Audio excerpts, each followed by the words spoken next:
Good morning mga kaskilled. Another day, another plumbing works na naman tayo. So ito na yung natapos natin na peripheral pump na may EPC. Pero yung EPC is adjustable yung pressure.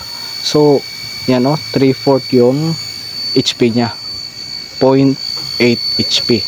So ito yung EPC na adjustable. Then papihit pa kanan ay pataas ng pressure, papihit ng kaliwa pa baba ng pressure.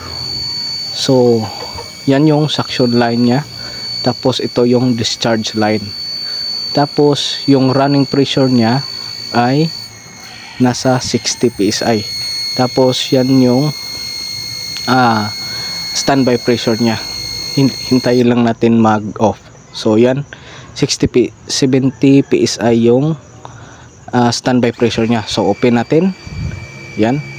So tumataas ulit yung running pressure nya. So naka steady siya sa 60 to 70 psi running. So yan, goods na.